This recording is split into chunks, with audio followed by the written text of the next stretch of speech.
सर्व नागरिकांसाठी माहिती आपण देतो. आज 12:18 एक ईमेल प्राप्त झालेला होता. त्याच्यामध्ये जिल्हाधिकारी कार्यालयाला एक्सप्लोजिव्ह ठेवण्याची त्याच्यामध्ये माहिती दिली होती आणि त्याच्यामध्ये धमकीचं स्वरूप त्याच्यामध्ये होतं.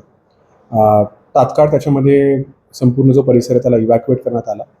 त्या ठिकाणी शोध मोहीम सुरू केली. संपूर्ण परिसर कॉर्डन आपण करण्यात आलेला होता त्याच्यामध्ये आणि कॉर्डन केल्यानंतर प्रत्येक बिल्डिंगमध्ये प्रत्येक खोली सर्च करण्यात आली. त्याच्यामध्ये कुठल्याही प्रकारच्या संशयास्पद वस्तू भेटली नाही आहे.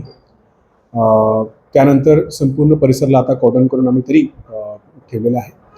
नागरिकांना याच्यामध्ये कोणालाही याच्यामध्ये भयभीत होण्याची अजिबात काही गरज नाही आहे. तरीही याच्यामध्ये आम्ही हा व्यक्ती कोण होता आणि हा अशा प्रकारे ईमेल का त्यांनी केला याचा संपूर्ण शोध आम्ही सुरू केलेला आहे. जरी याच्यामध्ये काही सापडल्या नाही आहे तरी ह्या व्यक्तीला शोधून त्याच्यावर योग्य ती कारवाई करण्याची जी प्रक्रिया आहे ती सध्या सुरू आहे.